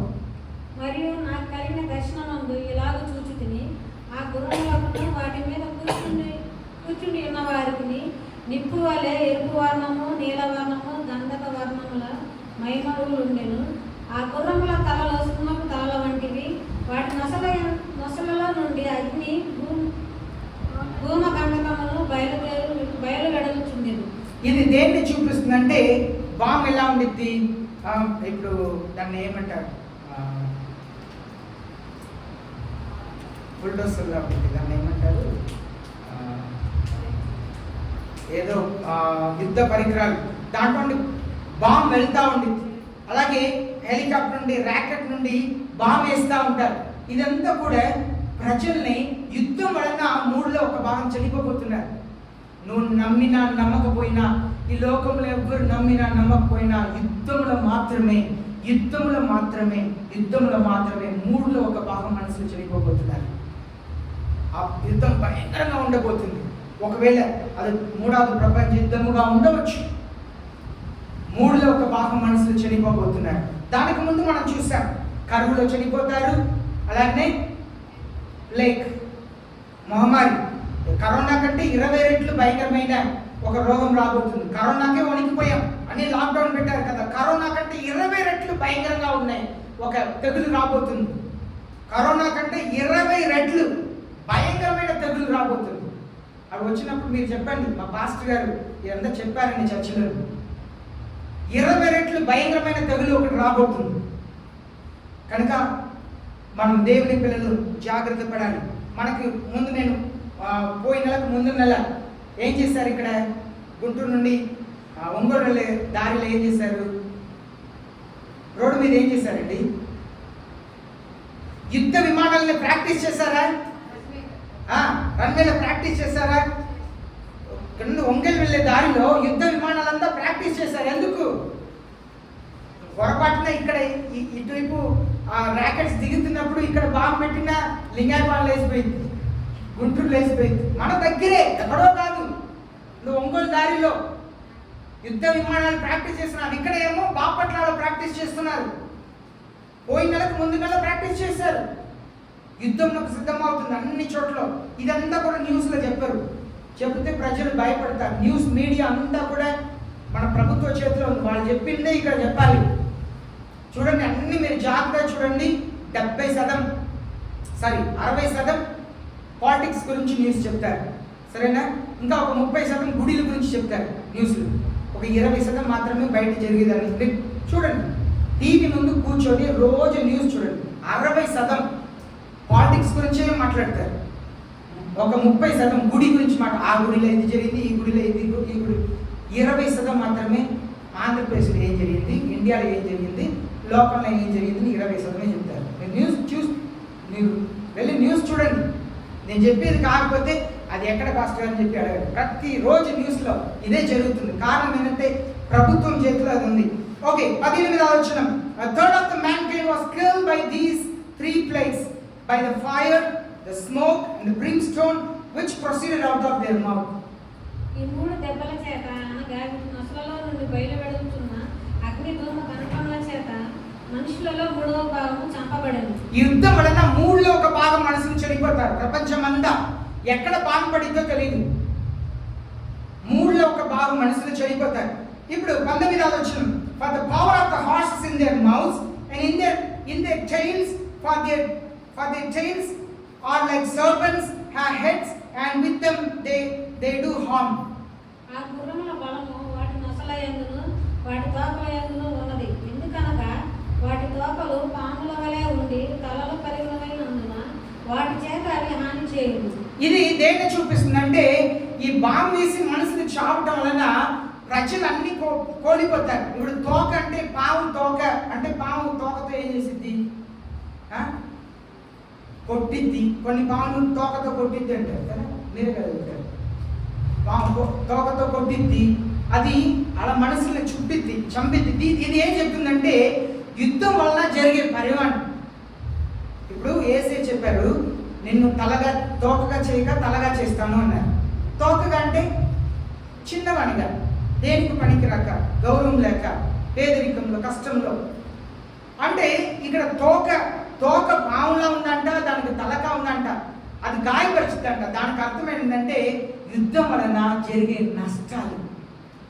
ఆ యుద్ధం వలన జరిగే నష్టంని సరి చేసుకోలేమండి. ఇప్పుడు మీరు ఇస్రాయేల్కి ఏ దేశం యుద్ధం జరుగుతుందండి? పాలస్తీనా యుద్ధం జరుగుతుంది. అక్కడ చూసారా? ఆ ఫోటోలు అయినా చూసారా? టీవీలో న్యూస్లో అయినా చూసారా? బిల్డింగ్స్ అంతా బాంబేసి ఎవరు ఉండలేరు మరలా. దానివల్ల కలిగే నష్టం. తోక అంటే యుద్ధంలో 3లో 1 భాగం మనుషులు చనిపోతారు. కానీ యుద్ధం తర్వాత యుద్ధంలో కలిగిన నష్టం అంత భయంకరంగా ఉండిద్దంట. అంత భయంకరంగా ఉండిద్ది. ఇల్లులు మాత్రమే కాదు, పొలాలు పాడైపోయింది, చాలా చాలా నష్టం. ఇప్పుడు రష్యాకు ఉక్రెయిన్ మధ్యలో యుద్ధం జరుగుతుంది. ఉక్రెయిన్ ఏమంటారు? వీట్ బాస్కెట్ అంటారు, అవునా? గోధుమ వీట్ బాస్కెట్ అంటారు. అంటే ప్రపంచం అంతా ఉక్రెయిన్ నుండి గోధుమలు పంపిస్తారు. అంత గోధుమ పండిద్ది, అక్కడ బాగా పండిద్ది, సారాంతమైన ఒక భూమి. కానీ ఈనాడు యుద్ధ వాతావరణం వల్ల ఏమి లేకపోయింది కదా. మనకి ఎప్పుడు రేట్లు అంతా పెరిగిందండి? మన ఊళ్ళో ఎప్పుడు రేటు పెరిగింది? మార్కెట్లో కొట్లు ఎప్పుడు రేటు పెరిగింది? కొట్టైన భార్య కొడుకు పెళ్ళి అయినప్పుడు ఎప్పుడు పెరిగింది? ఉక్రెయిన్ యుద్ధం వచ్చినప్పుడే అన్ని పెరిగింది. ఎంత కూడా యుద్ధం తరువాత జరిగే పరిణామం. యుద్ధంలో మనుషులు చనిపోతారు, తరువాత భయంకరమైన కార్యాలు జరుగుతాయి. ఇప్పుడు మీరు చూడండి, నేను ఇక్కడ ఒకటి మీకు చూపిస్తున్నాను. బ్రిక్స్ అని. బ్రిక్స్ అంటే ఏంటి? మనకు తెలిసింది రాయి కదా, ఇది ఆ బ్రిక్స్ కాదు. బ్రిక్స్ అంటే Brazil, Russia, India, China, south Africa, ఇదంతా కలిసింది బ్రిక్స్. వీళ్ళు ఏం చేశారంటే, వీళ్ళు అన్ని దేశాలకు డబ్బు ఒకటే. ఇప్పుడు రష్యా దేశంలో మీరు పంపించాలంటే రష్యా కరెన్సీలో మీరు ఇండియన్ కరెన్సీని మార్చవసరం లేదు. ఇప్పుడు నాకు ఎవరైనా డబ్బు పంపించాలని అనుకోండి, ఇప్పుడు నాకు ఎక్కడ చైనా నుండో ఎక్కడైనా డబ్బు ఎవరైనా పంపించాలనుకోండి, చైనా డబ్బుని ఇండియా డబ్బుగా మార్చాలి. అప్పుడు ఎలా ఉండిద్ది? ఇప్పుడు ఉదాహరణగా అమెరికా $1 $80 అనుకోండి. అమెరికా $1 మనకి $80 అలా ఉంటుంది. అలాగే మిగిలిన దేశంలో ఒక దేశం డబ్బు మారింది. కానీ ఈ బ్రిక్ అనేది బ్రెజిల్లో, రష్యాలో, ఇండియాలో, చైనాలో, సౌత్ ఆఫ్రికాలో ఒకే విలువ. ఇక్కడ $1 అది $1 విలువ. అక్కడ ఉన్న డబ్బు ఇక్కడ ఇండియాకి తీసుకొచ్చిన $1. నేను శ్రీలంకకి వెళ్ళాను.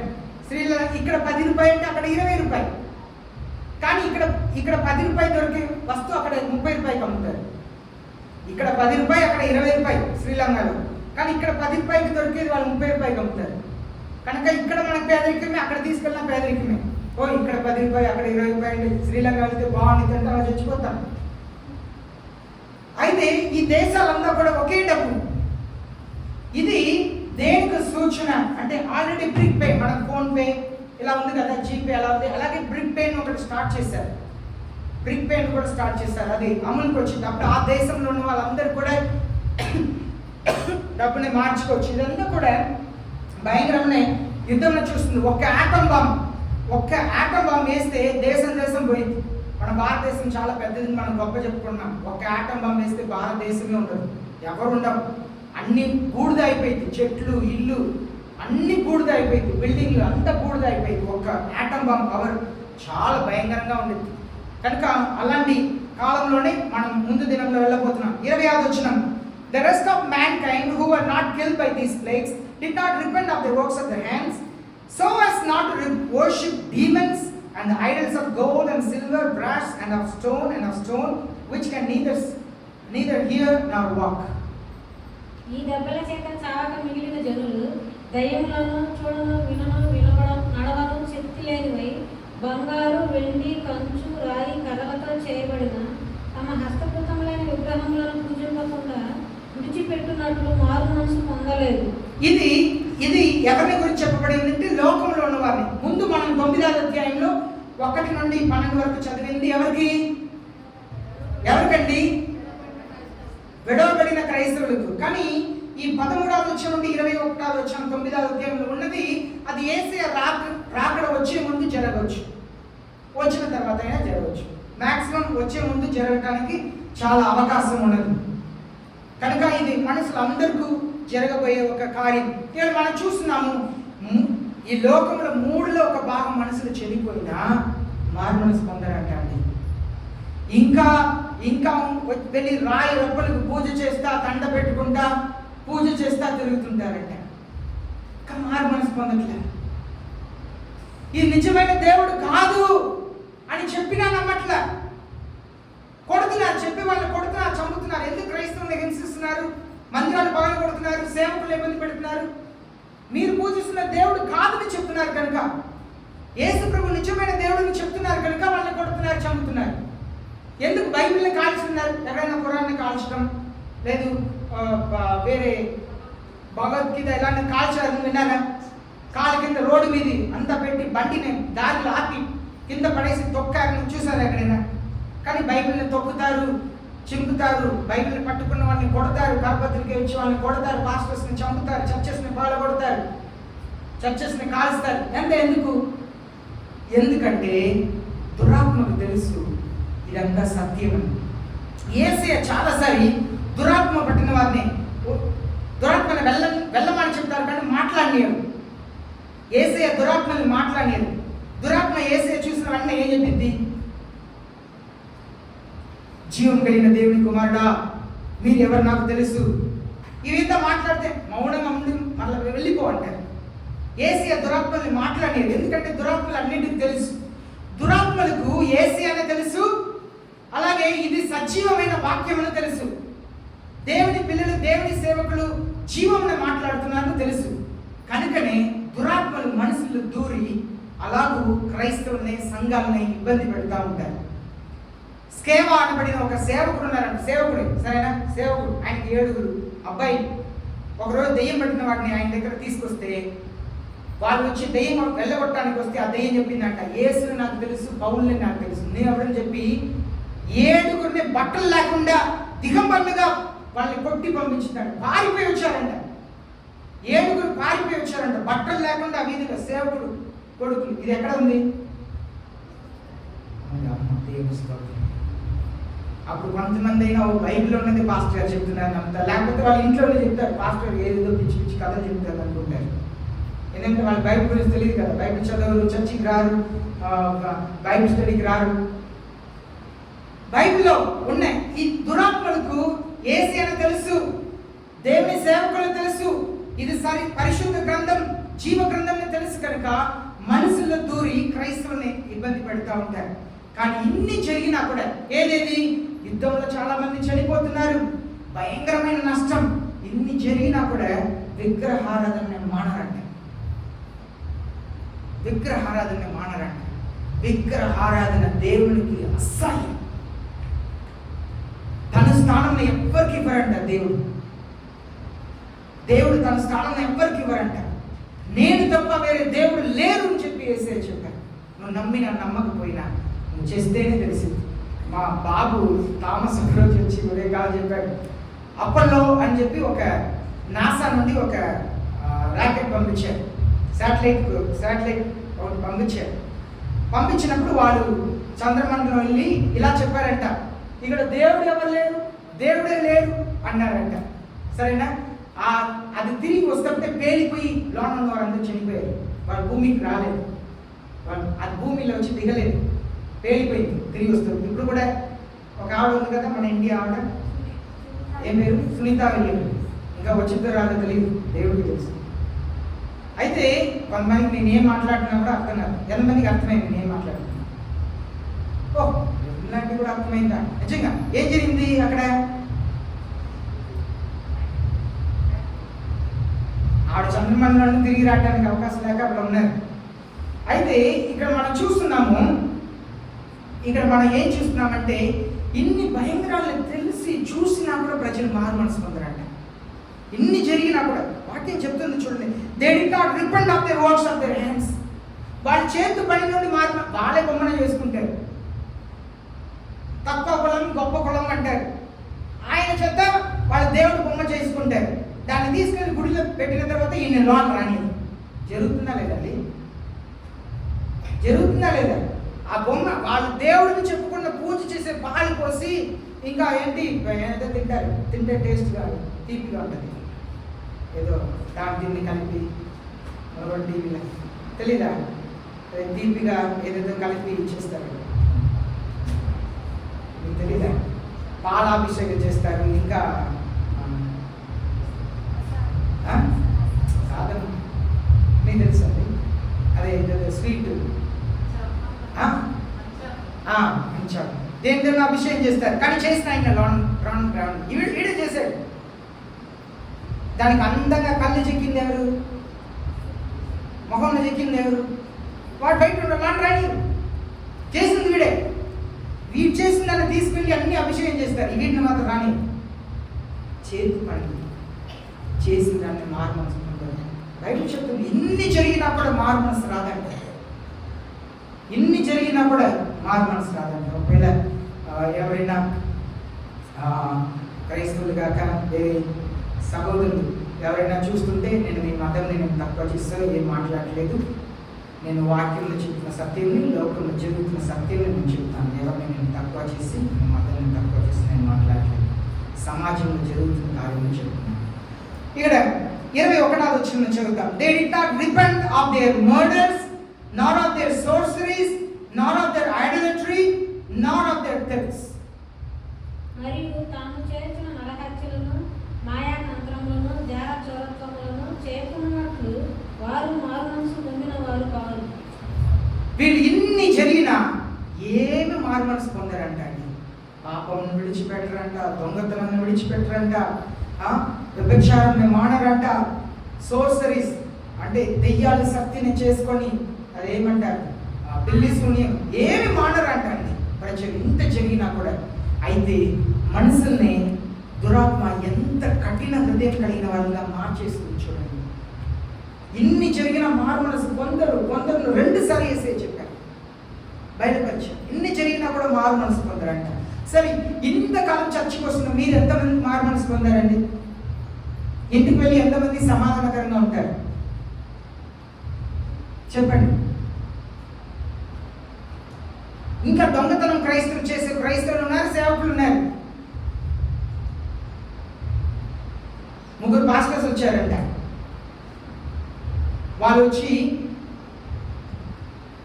వచ్చి చెప్పారంట, దేవుడా మేము కూడా దశమ భాగం ఇవ్వాలి కదా, కనుక ఒక రౌండ్కి ఒక గీత వేశారంట. డబ్బుని ఇలా విసిరేసి, ఒక చర్చి పాస్టర్ గారు డబ్బుని ఇలా విసిరేశారంట. ఏదైతే గీత బయటపడుతుందో అదంతా మీకు, గీతలో ఉన్నది నాకు అన్నారంట. ఇంకా ఒక చర్చి పాస్టర్ గారు చెప్పారంట, అదే గీత వేసి, దేవా లోన పడేదిందా మీకు, బయట పడేదిందా నాకు అని చెప్పి వేశారంట. బయట పడిందా తీసుకొని లోన పడింది దేవునికి ఇచ్చారంట. ఇంకా ఒక పాస్టర్ గారు చాలా తెలివి ఆయన చెప్పారంట, ఓహో ఇలా మీరు తీసుకుంటారా, నన్ను చూడండి అని చెప్పి, దేవుడా నీకు ఎంత కావాలో నువ్వు తీసుకో, కింద పడిందా నాకు అన్నారు.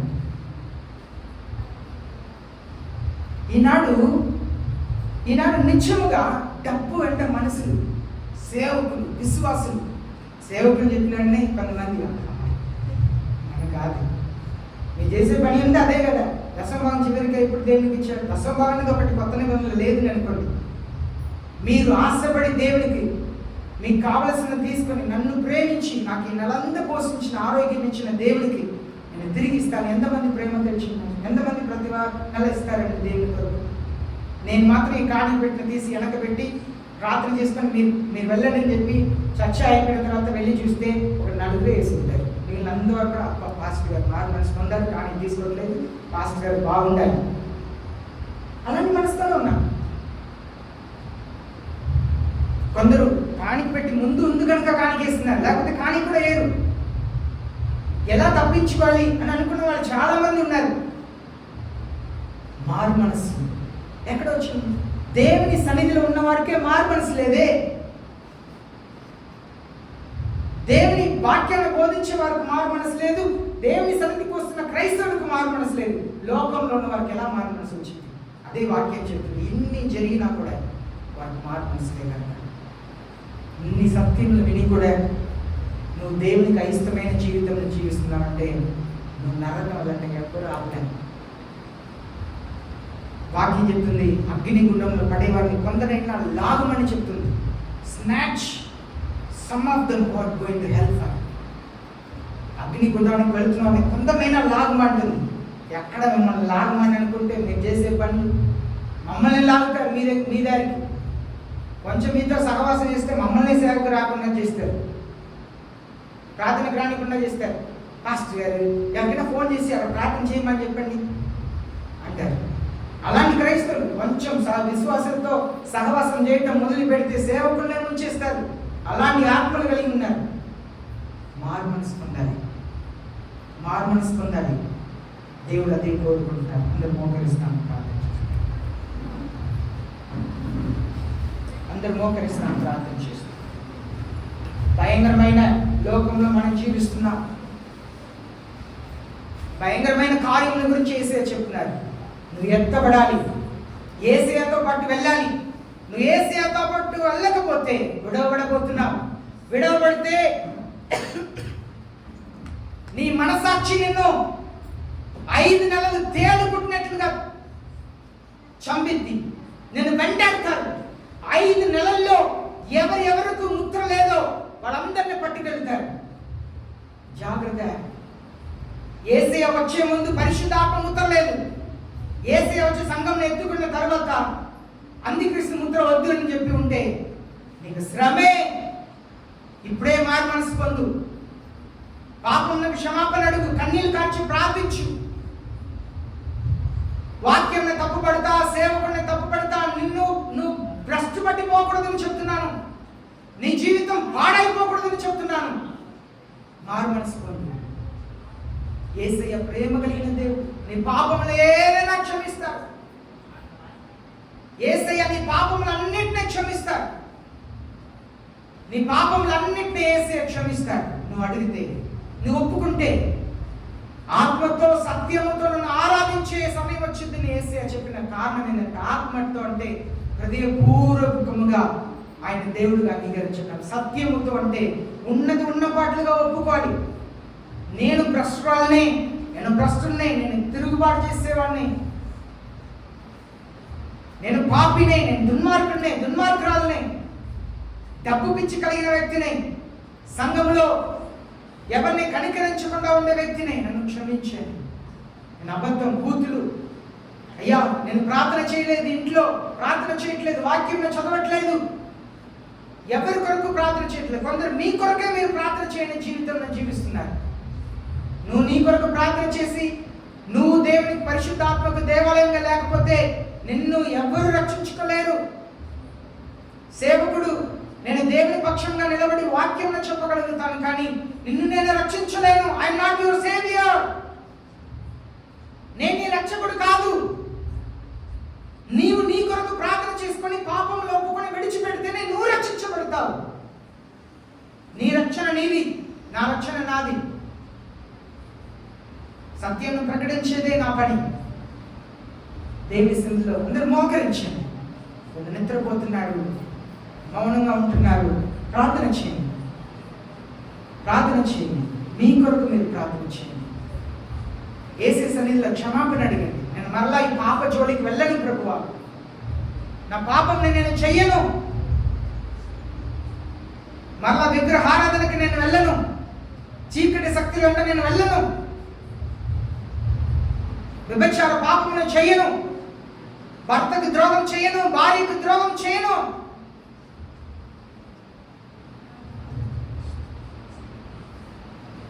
మీ కొరకు మీరు ప్రార్థన చేయండి. నువ్వు మౌనంగా ఉన్నావంటే నీ పెదవుల్ని సాతానుడు పట్టుకుంటున్నాను అర్థం, దురాత్మ పట్టుకుంటుందని అర్థం. నీ పెదవుల్ని తెరవనీయకుండా ఏదేదో ఆలోచన చేసుకొని ప్రార్థన చేయనీయకుండా చేస్తున్నాడు అది దురాత్మ. పరిశుద్ధ ఆత్మ దేవుడు దేవునికి దగ్గర తీసుకురావడానికి ప్రయత్నం చేస్తాడు. నీకు పరిశుద్ధ ఆత్మ కావాలి, పాప క్షమాపణ కావాలి. యేసయ్య కనికరంగా ఉన్నాడు, యేసయ్య దయని అడుగు. నీ సమస్యలంతా యేసయ్యకు చెప్పుకో, నీ సమస్యలంతా యేసయ్యకు చెప్పుకో. ఆయన నిన్ను దీవించే దేవుడు, ఆశీర్వదించే దేవుడు. నువ్వు కన్నీళ్లు కాస్తే నీ కుటుంబస్తులు కన్నీళ్ళు నీళ్ళు రాకపోవచ్చు. నువ్వు కన్నీళ్ళు కాస్తే యేసే హృదయం కరిగిపోయింది. ఆయన నీ పాపములను క్షమిస్తాడు, నిన్ను నీతిమంతులుగా చేస్తాడు. నిన్ను గాయపరచడం యేసే ఉద్దేశం కాదు, నిన్ను బాగుపరచడం యేసే ఉద్దేశం. యేసయ్య ఒక మంచి డాక్టర్లా నీకు హాని కలిగే వాటిని తీసివేసి నిన్ను ఆరోగ్యవంతులుగా చేయాలన్నది యేసయ్య ఆశ. నిన్ను గాయపరచడానికి కారణం, నిన్ను గుచ్చి గాయపరిచి మాట్లాడటం కారణం నువ్వు బాగుపడాలి, నువ్వు బ్రతకాలి, ఆత్మీయంగా బ్రతకాలి, లోకంలో ప్రజలకు సాక్షిగా ఉండాలి, యేసయ్యకు సాక్షిగా ఉండాలి. నీ కొరకు నువ్వు ప్రార్థన చేస్తున్నావు. నువ్వు మౌనంగా ఉంటే, నువ్వు ఇంట్లోనే ఉంటే సరిపోయేది. దేవుని సన్నిధికి కూడా నువ్వు వచ్చి మౌనంగా వెళ్ళిపోతే ఏం ప్రయోజనం అమ్మా, ఏం ప్రయోజనం అయ్యా? దేవుని సన్నిధిలో దేవునితో మాట్లాడక వెళ్ళిపోతే ఏం ప్రయోజనం? మాట్లాడుకో, యేసయ్యని ఆరాధించుకో, ఆత్మతో సత్యంతో ఆరాధించుకో. ఆరాధనలకై చేతులెత్తి చెప్పడం కొద్ది పాట పాడటం కాదండి.